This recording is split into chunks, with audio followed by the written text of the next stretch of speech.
History does not end where the last chapter closes. It simply pauses, waiting for the next thread to be pulled. And France, a nation so vast in its contradictions, offers no shortage of threads still waiting to be followed.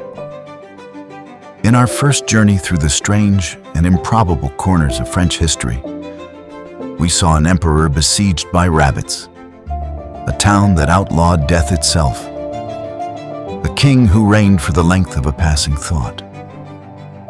We saw how power, so often depicted as unshakable, can be undone by the smallest and most unexpected forces. A splinter of wood, a wandering goose, a toast raised in careless defiance. But the archive is far from exhausted. For every story that rises to the surface of memory, dozens more lie buried beneath it, recorded in court ledgers, whispered through village legend, tucked into the footnotes of grander histories that never thought to give them their due. These are not lesser stories. They are simply quieter ones, waiting for someone to look twice. What follows is a new collection of moments. Some absurd, some unsettling, some almost impossible to believe, were it not for the documentation that insists otherwise.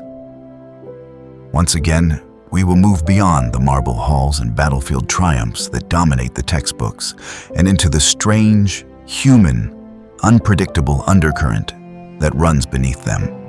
We will meet officials who legislated the impossible, crowds who turned spectacle into chaos, and ordinary people whose small decisions rippled outward into consequences no one could have predicted. We will see once again that the line between the rationale and the absurd is thinner than history likes to admit.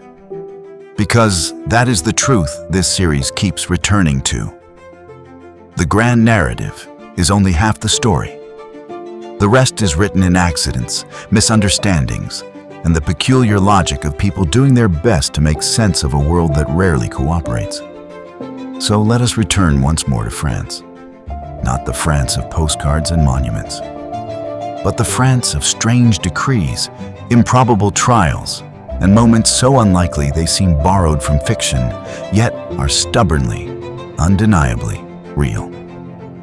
This is part 2. The archive opens again. In the grand halls of French palaces, where gilded ceilings reflected candlelight and servants moved with practiced precision, power was both visible and vulnerable. Among the many anxieties that accompanied royal authority, few were as persistent or as justified as the fear of poisoning. This fear reached a particular intensity during the reign of Louis XIV, the Sun King, whose court at Versailles was as much a theater of intrigue as it was a symbol of absolute monarchy. The very opulence that defined his rule also concealed the potential for danger, as rivals, disgruntled courtiers, and those seeking advancement navigated a complex web of alliances and rivalries. Food and drink, essential to daily life and central to courtly ritual, became sources of suspicion. Elaborate meals, prepared by teams of cooks and served with ceremony, carried with them the possibility, however remote, of contamination. The king's awareness of this risk shaped his habits in ways that reveal the intersection of power and paranoia. To mitigate the danger, a system of tasting was employed. Servants, often trusted members of the household, would sample dishes before they reached the king.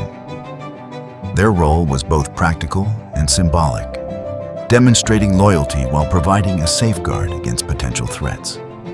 Yet, even this precaution could not entirely eliminate uncertainty. The fear of poisoning was not unfounded. The era was marked by the infamous Affair of the Poisons, a scandal that exposed a network of individuals involved in the sale of toxic substances, magical practices, and alleged conspiracies against members of the court. The revelations shook the foundations of trust within Versailles. reinforcing the sense that danger could emerge from within as easily as from outside. For Louis XIV, the response was one of control. Protocols were tightened, access to the royal table restricted, and the routines of dining made more rigid.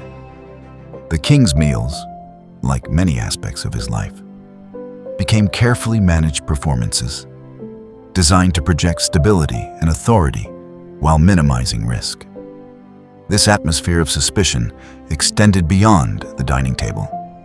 It influenced relationships, decision-making, and the broader culture of the court. Trust became a commodity, carefully granted and easily withdrawn. In such an environment, even the most ordinary acts, eating, drinking, conversing, carried an undercurrent of tension. The king's fear of poisoning, therefore, was not merely a personal quirk. It was a reflection of the realities of power in a time when political ambition and personal rivalry could take deadly forms. It illustrates how authority, for all its grandeur, is often accompanied by vulnerability, and how the mechanisms designed to protect it can shape the very nature of governance. In the end, the image of the Sun King, radiant, commanding, and secure, is tempered by this quieter reality. A man who, despite his absolute power, could never entirely escape the possibility that danger might be concealed within the very rituals that defined his rule. There are moments in history that defy easy explanation, events that seem to exist at the boundary between the physical and the psychological, the individual and the collective. Among these is the phenomenon known as the dancing plague, a mysterious occurrence in which groups of people began to dance uncontrollably, often to the point of exhaustion and collapse.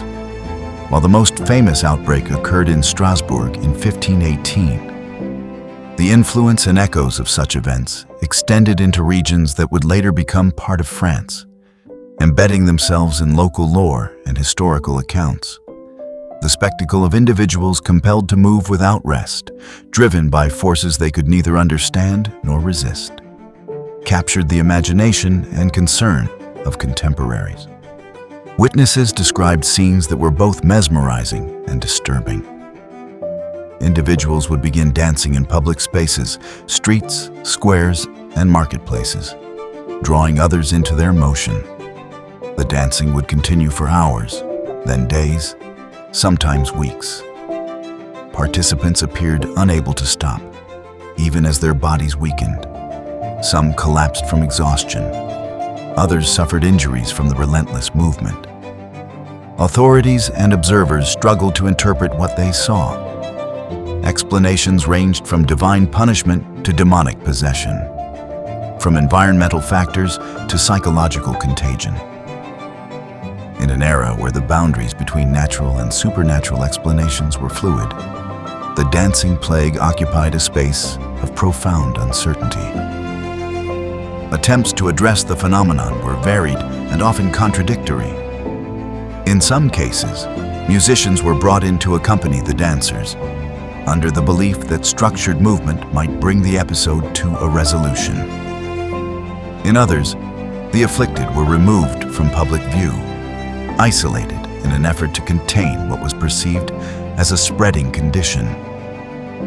The connection to France lies not only in geography, but in the cultural and intellectual exchange of the period. Accounts of the dancing plague circulated widely, influencing how similar behaviors were understood and recorded in neighboring regions. The phenomenon became part of a broader narrative about the fragility of human control, the susceptibility of communities to collective experience, and the limits of contemporary knowledge. Modern interpretations often suggest a combination of factors: psychological stress, social tension, and perhaps even environmental influences. Yet no single explanation fully captures the complexity of the event. It remains, in many ways, a mystery, an episode that challenges assumptions about behavior, agency, and the nature of collective experience. in the context of French history, the dancing plague serves as a reminder that the past is not always rational or orderly. It contains moments that resist categorization, events that seem almost surreal in their intensity and strangeness. These moments, though difficult to explain, are no less real for their ambiguity. They reveal a world in which human experience could take forms that today seem unimaginable, yet were once lived, witnessed, and recorded. And in doing so, they expand our understanding of what history can encompass, not only the actions of kings and armies, but the unpredictable, often inexplicable movements of ordinary people, caught in extraordinary circumstances. Power in France was not only expressed through architecture, ceremony, and conquest, it was also displayed through possession, particularly of the rare and the extraordinary. At the court of Louis XIV, this impulse found one of its most striking expressions in the royal menagerie at Palace of Versailles. Constructed as part of the broader vision of Versailles as a stage upon which royal authority could be performed, the menagerie was no ordinary collection of animals. It was an architectural and symbolic achievement designed to demonstrate dominion not only over people, but over nature itself. Exotic creatures, lions, elephants, camels, and birds of vivid and unfamiliar plumage were gathered from distant lands and displayed within carefully arranged enclosures. Visitors to the menagerie would not have experienced it as a simple zoo. Instead, they encountered a curated vision of the world, one in which the king stood at the center and all things, human and animal alike, were drawn into his orbit. The layout itself reinforced this idea. The enclosures radiated outward from a central pavilion, allowing the king and his guests to observe the animals from a position of control and vantage. For courtiers and foreign dignitaries, the menagerie was both entertainment and message.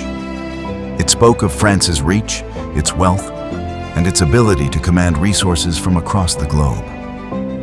To possess such creatures was to suggest that the boundaries of the known world were, in some sense, subordinate to the will of the monarch. Yet beneath the spectacle lay a quieter truth. The animals, removed from their natural environments, existed in a state of confinement that mirrored, in subtle ways, the lives of the courtiers themselves.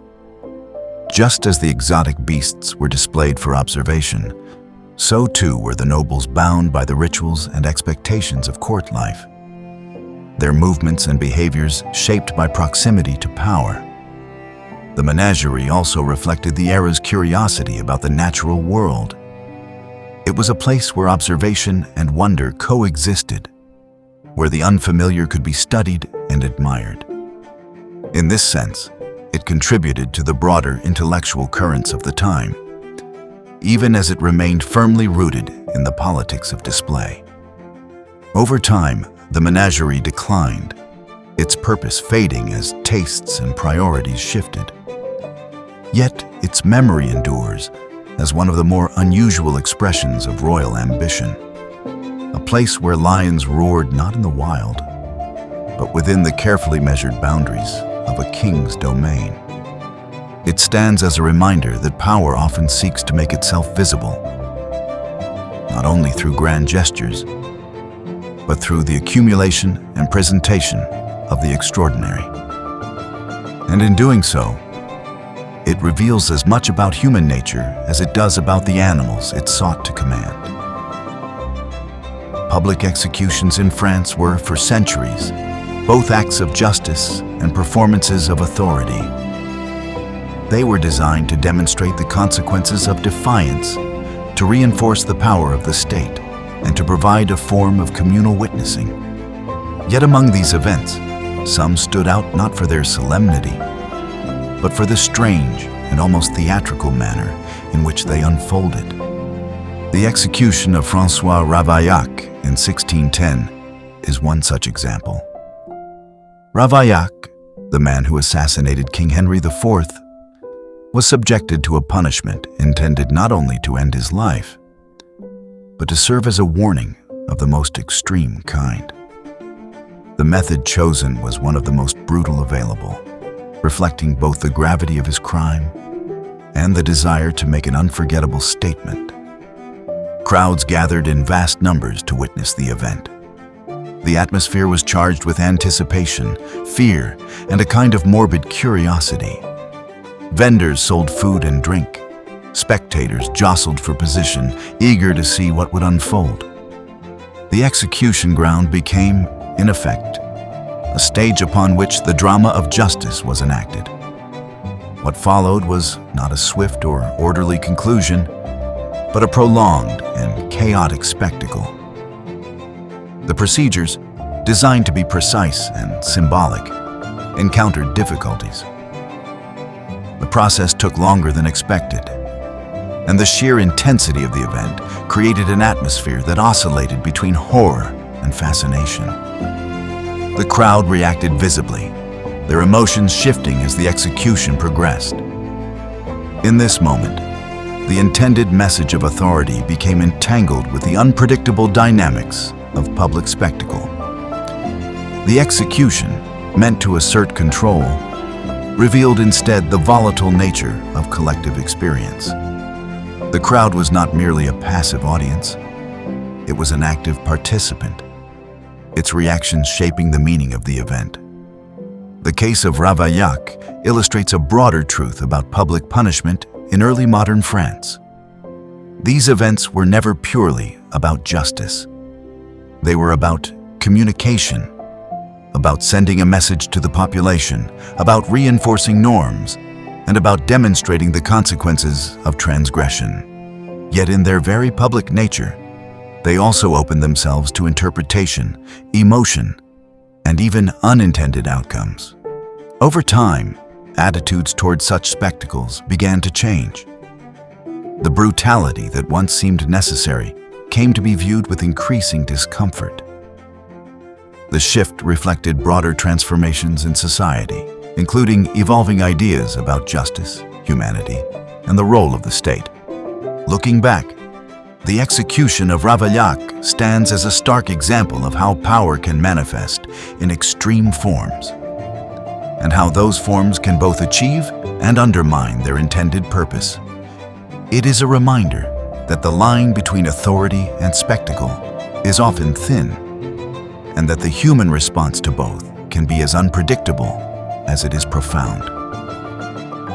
Among the many peculiarities of French legal history, few are as enduringly strange as the law that, for more than a century, prohibited women from wearing trousers. At first glance, the regulation appears almost trivial, a curious relic of a bygone era. Yet, its existence and its persistence reveals deeper insights into the nature of authority, identity, and social control. The law was introduced in 1800 during a period of significant transformation in France.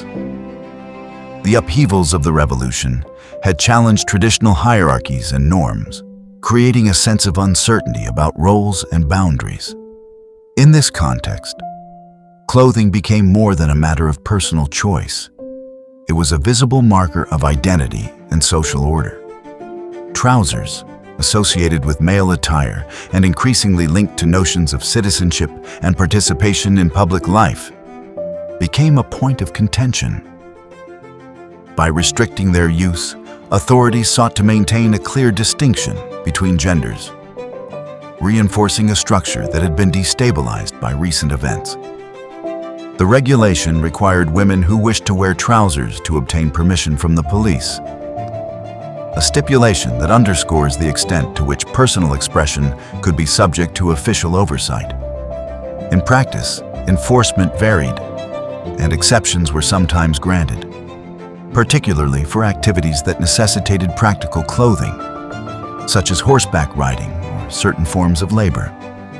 Over time, the law became less actively enforced, yet it remained on the books, a lingering artifact of an earlier mindset. Its continued existence long after social attitudes had shifted, highlights the inertia that can characterize legal systems. Laws once established do not always disappear when their original purpose fades. The absurdity of the regulation became increasingly apparent as the 20th century progressed. Women participated in public life, entered professions, and adopted clothing that reflected both practicality and changing norms. The idea that a formal prohibition on trousers still existed came to be viewed as anachronistic, even humorous. It was not until the 21st century that the law was officially repealed, bringing an end to a rule that had outlived the conditions that produced it. The delay itself became part of the story, illustrating how remnants of the past can persist in unexpected ways. This peculiar law serves as a reminder that history is not only shaped by grand events and dramatic figures, but also by the subtle mechanisms through which societies attempt to regulate behavior. It reveals how something as ordinary as clothing can become a site of control, a symbol of broader tensions, and ultimately, a marker of change. In its quiet absurdity, the law forbidding women to wear trousers captures the complexity of social evolution. It shows how norms are enforced, challenged, and eventually transformed, leaving behind traces that, when viewed from a distance, appear both strange and deeply revealing. In the uncertain years that followed the upheaval of the French Revolution, France became a land not only of political transformation, but of lingering ghosts. Figures whose identities seemed to persist beyond death, sustained by rumor, hope, and desperation. Among these, none proved more enduring than the legend of the lost Dauphin, the young heir to the throne who was said to have perished in captivity during the Revolution. Official records maintain that Louis XVII, the son of Louis XVI and Marie Antoinette, had died in prison. Yet for many, the story was difficult to accept. The revolution had already overturned so much that certainty itself seemed fragile. In that atmosphere, the idea that the young prince might have survived, spirited away, hidden, waiting, took root with surprising strength. Into this uncertainty stepped a succession of men who claimed to be the lost king. Among them, one figure stood out: Karl Wilhelm Naundorff. He appeared years after the supposed death of Louis XVII, presenting himself as the rightful monarch returned from obscurity. Naundorff's claim was not dismissed outright. He possessed a remarkable ability to persuade, recounting details of court life and personal experiences that seemed, to some, too precise to be fabricated. Supporters gathered around him, including individuals who had once served the royal family and who believed, or chose to believe, in his story. For them, he represented continuity, a restoration of legitimacy in a world that had been turned upside down. The situation grew increasingly complex. Investigations were conducted, testimonies collected, and debates held. Some dismissed Naundorff as an opportunist, a man exploiting the grief and uncertainty of a nation. Others defended him with conviction, arguing that the official account of the Dauphin's death was itself suspect. The phenomenon of the impostor king reveals much about the psychological landscape of post-revolutionary France. It was a society grappling with loss, not only of individuals, but of identity, structure, and certainty. In such an environment, the possibility of survival, of return, of restoration, held immense appeal. Naundorff's claim ultimately failed to secure universal recognition. He lived out his life in relative obscurity, his story lingering on the margins of history. Yet the fact that he was believed at all, even temporarily, speaks to the enduring power of narrative over evidence, of hope over finality. The tale of the impostor king is not merely about deception. It is about the human need to reconcile loss, to find continuity in disruption, and to imagine that what has been taken might somehow be restored. In that sense, it stands as one of the more poignant and unusual episodes in French history. A moment when identity itself became a matter of debate, and when the past refused to remain buried. Medicine in early modern France occupied a space between science and belief, where observation coexisted with tradition, and treatments often reflected theories that today seem as strange as they are fascinating. Among these practices was the idea that emotional shock, particularly fear, could serve as a form of cure. Physicians of the time, working within frameworks that emphasized balance and the movement of internal forces, sometimes prescribed experiences designed to provoke strong reactions. The logic, in its own context, was not entirely irrational. If illness was understood as a disruption of equilibrium, then a sudden, powerful stimulus might restore that balance. Patients suffering from certain conditions, melancholy, lethargy, or unexplained ailments, might be subjected to startling experiences. These could range from unexpected noises to carefully orchestrated encounters designed to induce fright. The intention was to jolt the body and mind, to break patterns of stagnation and provoke a return to vitality. Accounts describe patients being confronted with sudden appearances, loud disturbances, or dramatic scenarios. In some cases, the effect was temporary improvement. In others, it produced no benefit at all. The unpredictability of the outcomes did little to deter practitioners, who continued to experiment within the boundaries of their understanding. The use of fear as treatment reflects a broader aspect of medical history: the willingness to explore unconventional methods in the absence of comprehensive knowledge. It also highlights the close relationship between physical and emotional states, a connection that modern medicine continues to investigate, albeit with different tools and theories. For the patients, the experience could be both startling and disorienting. To seek healing and instead encounter fear was to navigate a landscape where trust and uncertainty were closely intertwined. Yet within the context of the time, such treatments were often accepted, even expected, as part of the effort to restore health. Looking back, the practice appears unusual, even unsettling. Yet it serves as a reminder that medical knowledge evolves, shaped by the beliefs and limitations of each era. What seems implausible today was once considered plausible, even logical, within a different framework of understanding. In the broader narrative of French history, these medical practices add another layer of complexity. They reveal a society striving to understand the human body and mind, experimenting with methods that reflect both ingenuity and constraint. And in doing so, they remind us that progress is often built upon paths that, in hindsight, appear as curious as they are instructive. At the height of royal power in France, even the most intimate moments of a monarch's day were transformed into public ritual. Nowhere was this more evident than in the elaborate ceremony known as the Lever, the ritualized awakening of the king. Under Louis XIV, this daily event became a cornerstone of court life at the Palace of Versailles.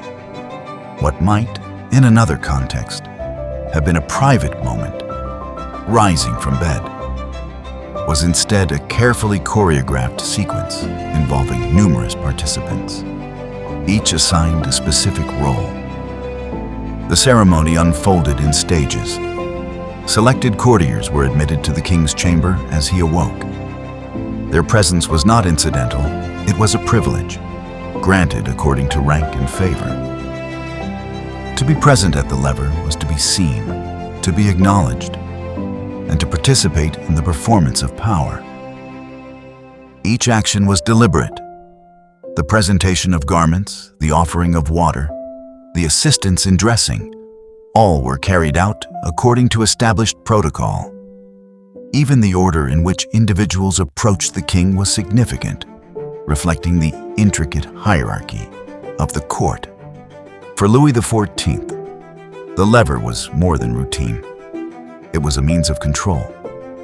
By structuring access to his person, he reinforced the dependence of the nobility upon his favor. Courtiers competed for proximity, understanding that visibility could translate into influence. The ritual thus became a mechanism through which power was both displayed and maintained. Observers might find the practice peculiar, even excessive. Yet within the context of the time, it served a clear purpose.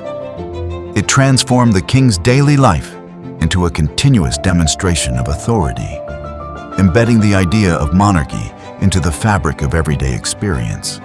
The ritual also reveals the extent to which appearances mattered in the court of Versailles.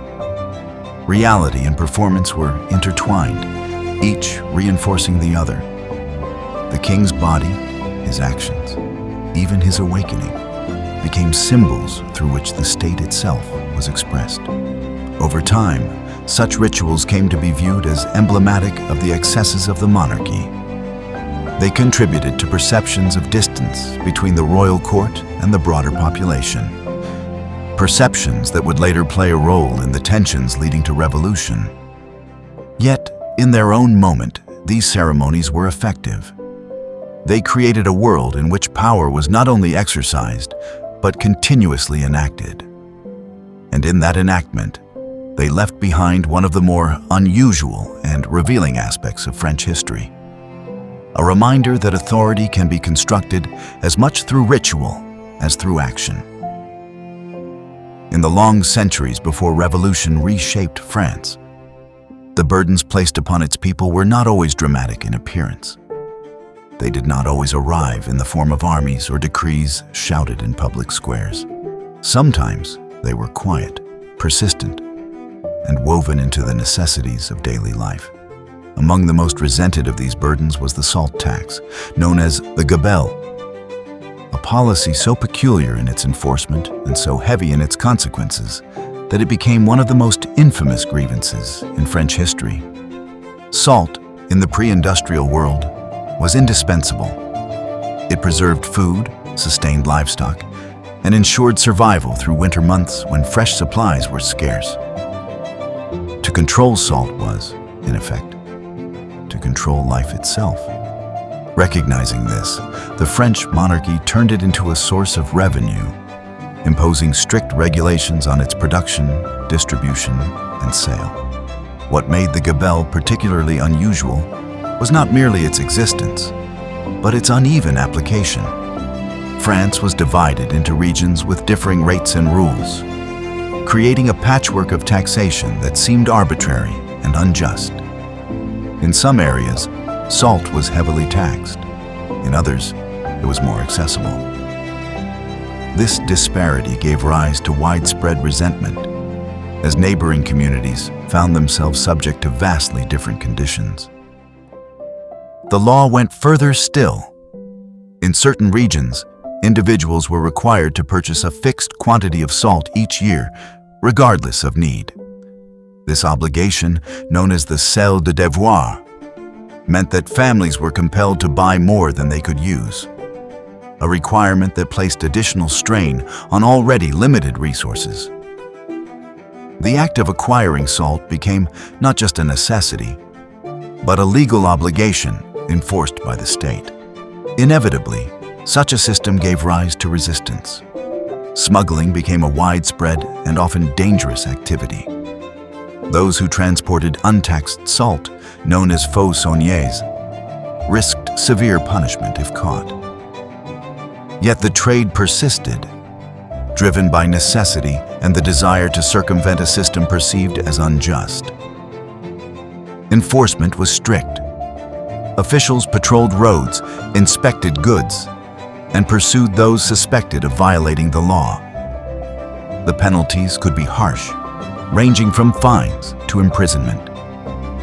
In some cases, individuals faced even more severe consequences. Their actions framed not merely as economic crimes, but as challenges to royal authority. The gabelle thus became more than a tax. It became a symbol of inequality and overreach, a daily reminder of the distance between the monarchy and its subjects. It fostered a sense of grievance that extended beyond the practical difficulties it imposed, touching upon broader questions of fairness, representation, and power. When revolution finally came, the salt tax was among the many institutions swept away. Its abolition was celebrated not only as a relief from economic burden, but as a victory over a system that had come to embody injustice. The memory of the gabelle endured, however, serving as a cautionary tale about the consequences of policies that failed to account for the lived realities of those they affect. In the broader narrative of French history, the salt tax stands as an example of how something as ordinary as a mineral can become a focal point of unrest. It reminds us that the forces shaping history are not always grand or visible. They are often embedded in the structures of daily life, where their impact is felt most deeply. Royal life in France was marked by excess, yet few aspects of that excess were as personal or as revealing as the eating habits of certain monarchs. Among them, Louis XIV once again stands as a figure whose daily routines reflected both the grandeur and the peculiarities of absolute power. Meals at the court of Versailles were not private affairs. They were public events, carefully staged and attended by courtiers who observed not only what the king ate, but how he ate it. The act of dining became a performance, an extension of the rituals that defined court life. Within this setting, the king's appetite took on a significance that went beyond sustenance. Accounts from the period describe meals of remarkable scale. Multiple courses were presented in succession, each prepared with attention to detail and variety. The king, seated at the center of this display, consumed large quantities of food, often to the astonishment of those who watched. His appetite was seen as a sign of vitality and strength, qualities that reinforced his image as a powerful ruler. Yet the sheer volume of consumption raises questions.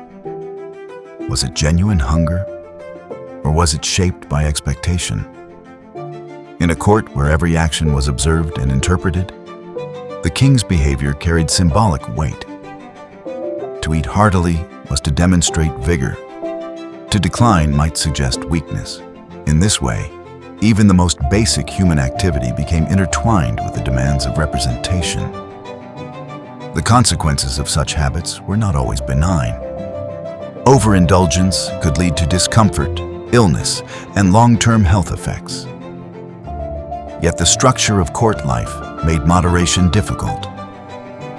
Surrounded by abundance and expectation, the king was both the master of his domain and a participant in its rituals.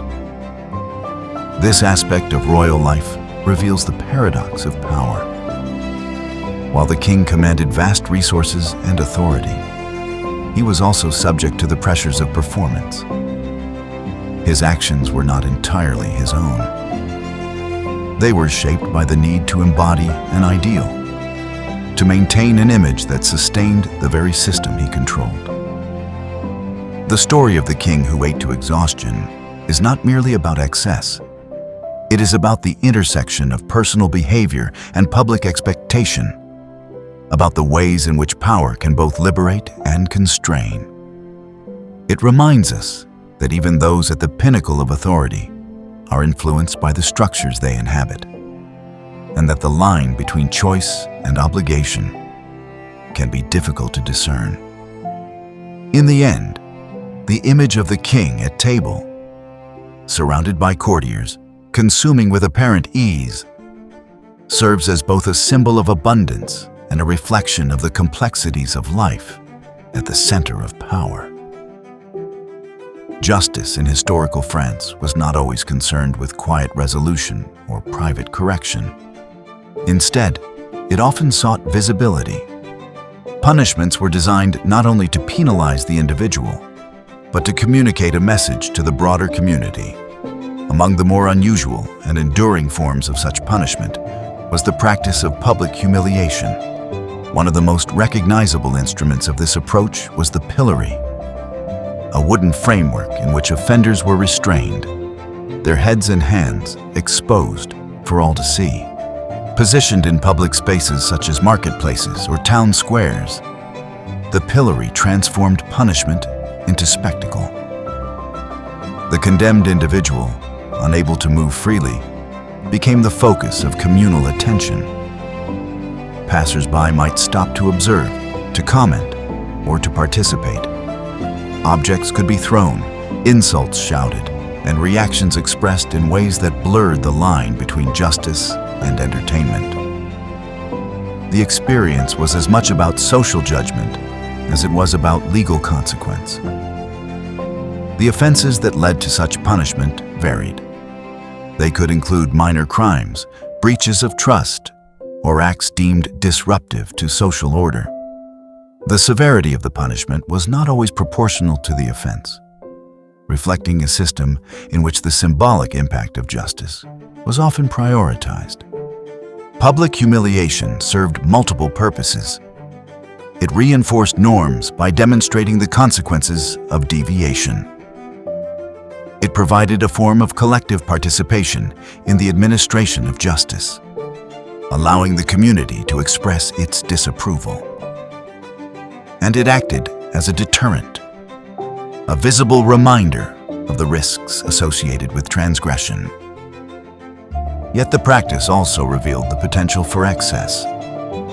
The reactions of the crowd were not always controlled, and the experience could become harsher than intended. What began as a measured punishment could escalate into a moment of collective hostility, shaped by the emotions of those present. Over time, attitudes toward such practices began to shift.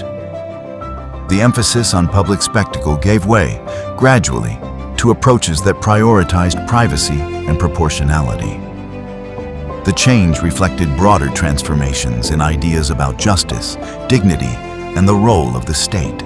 The legacy of public humiliation, however, remains a powerful reminder of how societies have sought to enforce norms. It illustrates a form of justice that is both communal and performative, one that relies on visibility and participation to achieve its aims. In the broader context of French history, it stands as another example of the ways in which authority has been expressed, not only through laws and institutions, but through the shaping of human experience in public space. There are moments in history when change arrives, not as a gradual evolution, but as a deliberate rupture, an attempt to reshape reality itself according to new ideals. Few events capture this ambition more vividly than the introduction of the revolutionary calendar during the French Revolution. A reform so radical that it sought to redefine not only governance, but time. In the years following the fall of the monarchy, France found itself in the midst of profound transformation. Old institutions were dismantled, traditions questioned, and symbols of the past reconsidered. Amid this atmosphere, revolutionaries turned their attention to the calendar, a structure so deeply embedded in daily life that it often went unnoticed, yet one that carried significant cultural and religious meaning. The existing calendar, rooted in Christian tradition, was seen as incompatible with the secular ideals of the new republic. To break from the past, it was not enough to change laws or leadership. Even the measurement of time had to be reimagined.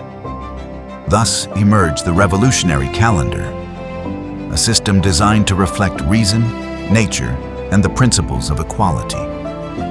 The year was divided into 12 months of 30 days each, with names inspired by seasonal characteristics: Vendémiaire, Brumaire, Frimaire, and others that evoked harvests, weather, and the rhythms of the natural world. Each month was further divided into 3 10-day weeks, known as decades, replacing the traditional 7-day cycle. At first glance, the system appeared orderly, even elegant. It aligned time with nature, removed religious references, and introduced a uniform structure. Yet in practice, it proved disorienting. The 10-day week disrupted established patterns of work and rest. Religious observances, tied to the old calendar, were displaced.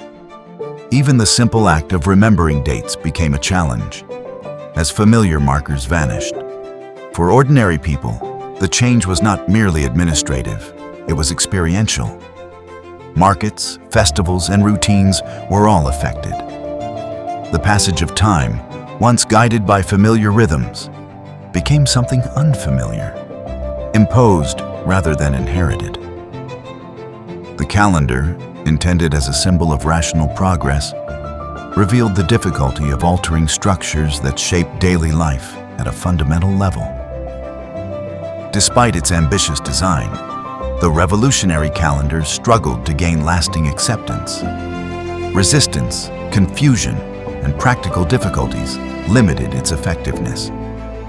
Eventually, under Napoleon Bonaparte, it was abandoned, and the Gregorian system was restored. Yet the experiment left a lasting impression. It demonstrated the extent to which the revolutionaries were willing to go in their pursuit of transformation.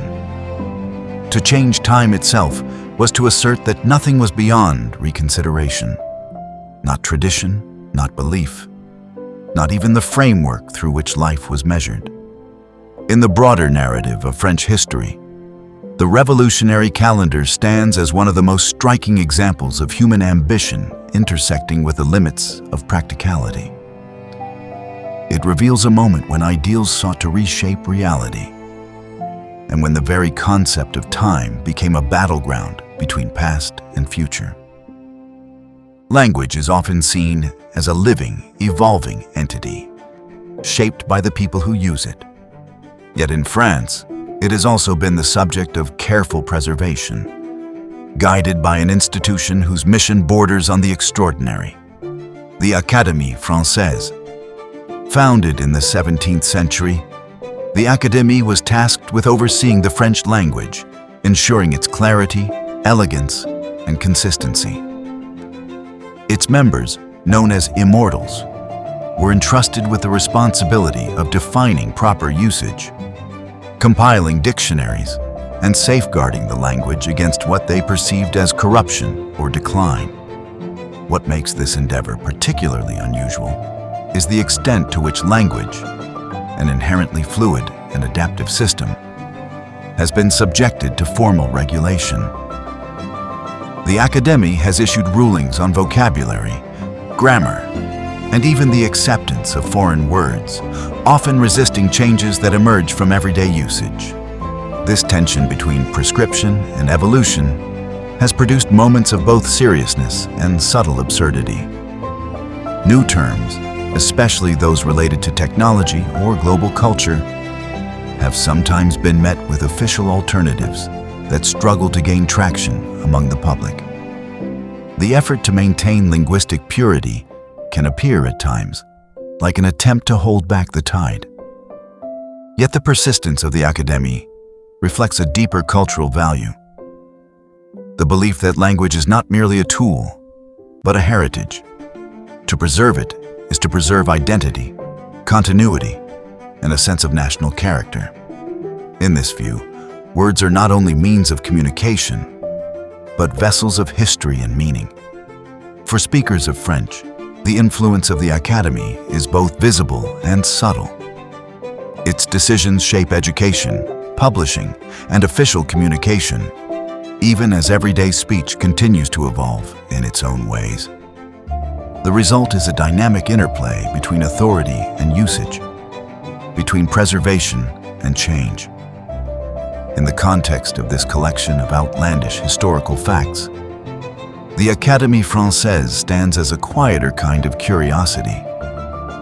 It is not dramatic in the manner of revolutions or spectacles. Yet it represents a unique approach to something as fundamental as language. It shows how deeply a society can invest in the structures that define its identity, and how those structures can persist across centuries. Ultimately, the story of the Académie is one of continuity in the midst of change. It is a reminder that while history often celebrates transformation, it also contains enduring efforts to preserve what has come before, even when that preservation takes forms that seem, from a distance, both remarkable and slightly improbable. In a century defined by rapid change, technological advancement, and shifting social landscapes, France produced one of the most audacious con artists in history. A man whose scheme was so bold that it seemed almost impossible, and yet succeeded.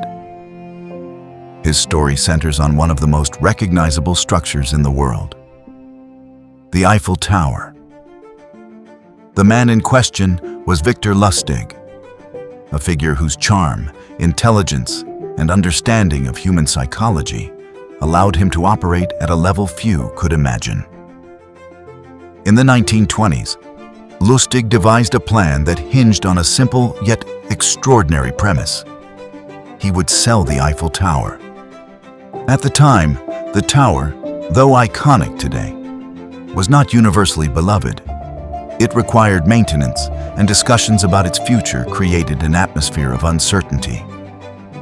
Lustig recognized an opportunity within this ambiguity.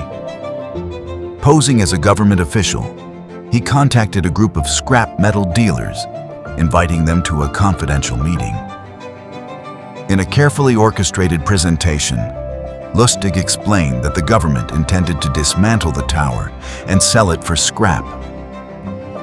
The process, he claimed, was to be handled discreetly to avoid public outcry. The dealers, intrigued by the prospect of acquiring such a massive quantity of metal, listened with growing interest. Among them was a man who, eager to secure the deal, agreed to pay not only for the supposed contract, but also a bribe, believing this to be part of the negotiation. Lustig accepted the payment and promptly disappeared, leaving behind a story that would become legendary. What makes this episode particularly remarkable is not only the scale of the deception, but the conditions that made it possible. Lustig's success relied on credibility, timing, and the willingness of others to believe in an opportunity that seemed too extraordinary to ignore. It was a con that exploited both ambition and trust, demonstrating how even the most improbable schemes can succeed under the right circumstances. In the broader narrative of French history, the tale of the Eiffel Tower sale stands as a testament to the unexpected intersections of ingenuity and deception. It reminds us that history is not only shaped by leaders and events, but also by individuals who operate on its margins, influencing it in ways that are as surprising as they are memorable. As the stories of France unfold, from rabbits overwhelming an emperor to kings whose hearts were preserved in glass, from calendars that rewrote time to con artists who sold monuments, what emerges is not merely a collection of curiosities, but a portrait of a nation defined by complexity, contradiction, and imagination. France has long stood at the center of cultural, political, and intellectual life in Europe. Its history is often told through the lens of revolution, monarchy, and artistic achievement. Yet beneath these grand narratives lies a tapestry woven with moments that defy expectation. Episodes that are at once strange, humorous, unsettling, and profoundly human. These outlandish facts reveal a deeper truth. History is not a linear progression of logic and reason. It is shaped by chance, by personality, by the unpredictable interplay of circumstance and decision. The same society that produced philosophical treatises and architectural masterpieces also gave rise to peculiar laws, unusual customs, and events that seem almost surreal. What makes these stories enduring is not merely their strangeness, but their ability to illuminate the human condition. They show how people respond to uncertainty, how they express power, how they navigate the boundaries between tradition and change. They reveal a world in which the extraordinary often emerges from the ordinary, and where the line between the rationale and the absurd is not always clear. In examining these tales, one begins to see France not as a static entity, but as a living, evolving narrative, one that encompasses both grandeur and peculiarity. It is a history that invites curiosity, challenges assumptions, and rewards those who look beyond the surface. Ultimately, the outlandish is not separate from history. It is an integral part of it. It reminds us that the past, like the present, is filled with moments that surprise, confound, and inspire. And in those moments, we find not only entertainment, but insight, a deeper understanding of the forces that shape human experience.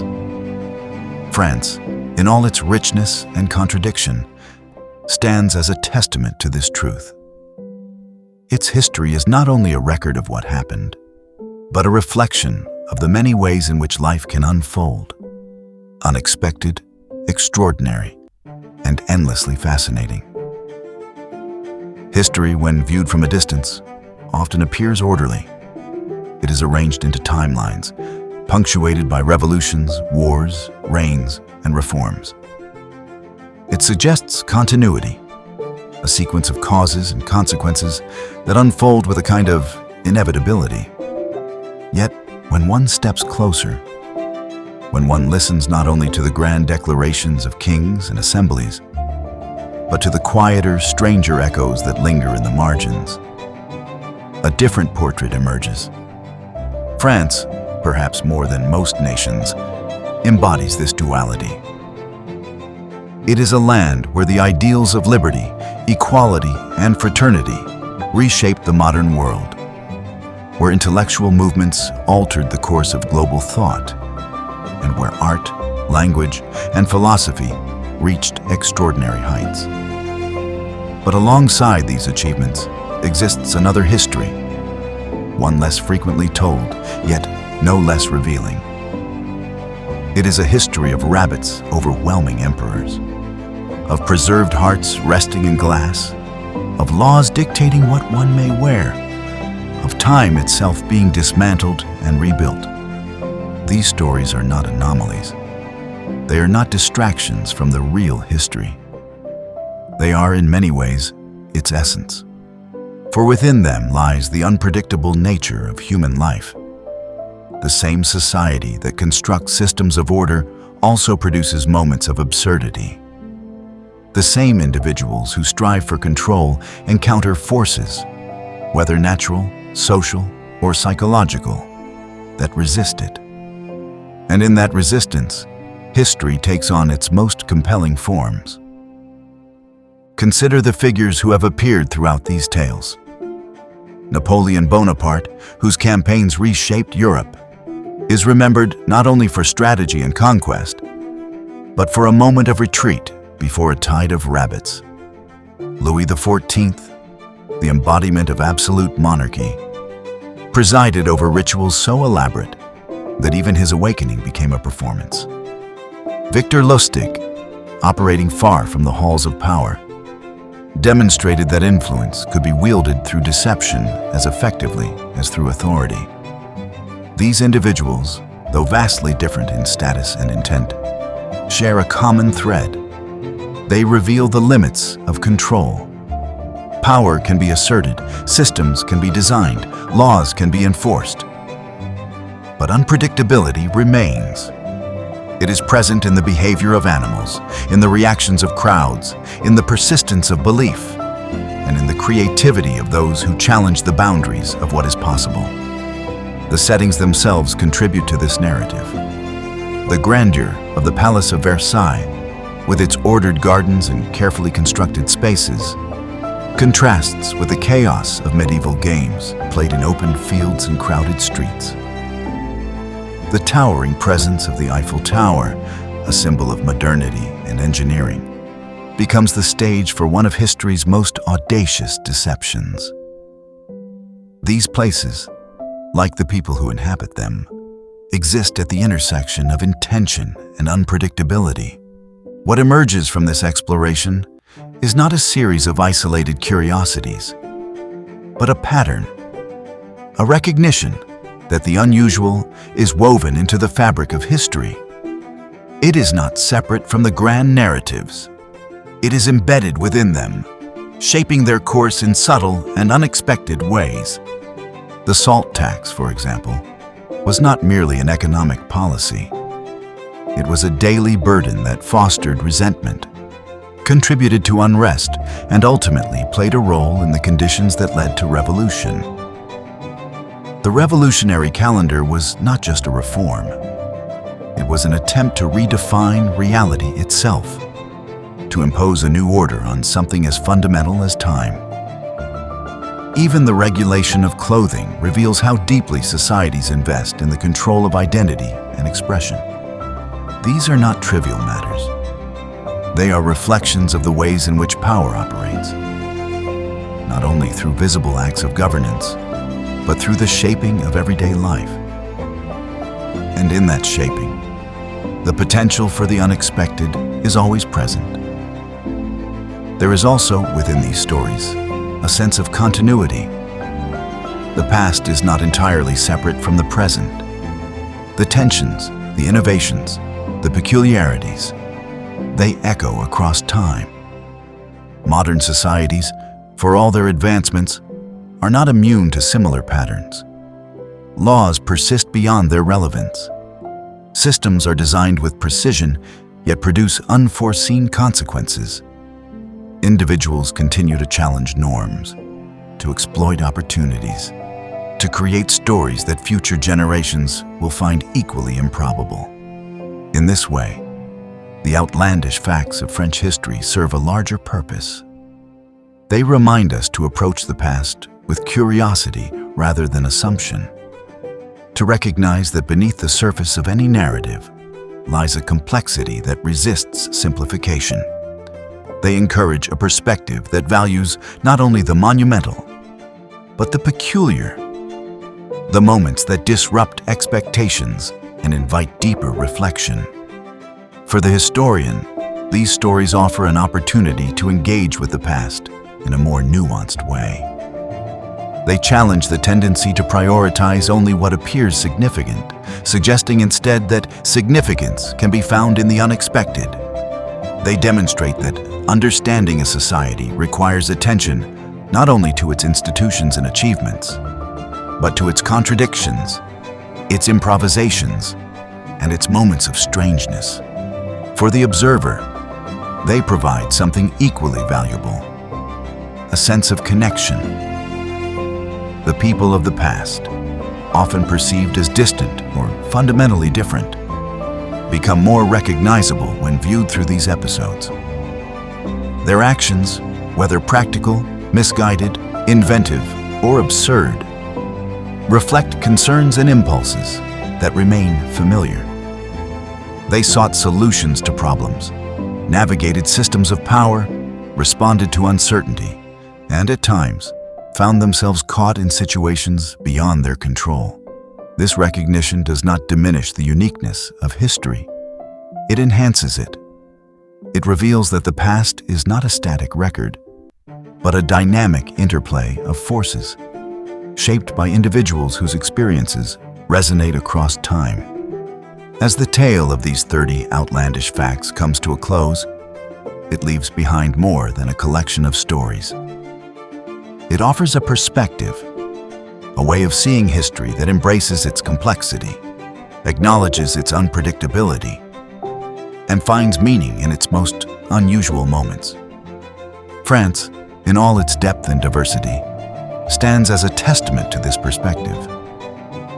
Its history invites exploration not only of what is known, but of what surprises, challenges, and intrigues. It reminds us that the past is not merely a foundation upon which the present is built. It is a landscape rich with detail, where even the smallest or strangest elements can illuminate the whole.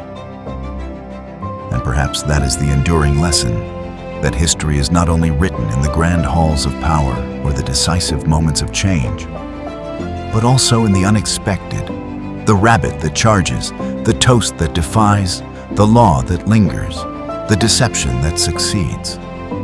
These moments, improbable though they may seem, are part of the same continuum, shaping and reflecting the world in ways both subtle and profound. In acknowledging them, one gains not only a deeper understanding of France, but a broader appreciation for the nature of history itself. Unpredictable, intricate, and endlessly compelling. Thank you for watching. If you enjoyed this journey into the past, be sure to like the video, share it with fellow history enthusiasts, and subscribe for more deep dives into the people, civilizations, battles, myths, and moments that shaped our world. Leave your thoughts and theories in the comments below. Your perspective might inspire a future video. Until next time, keep exploring history, because the past is never truly gone.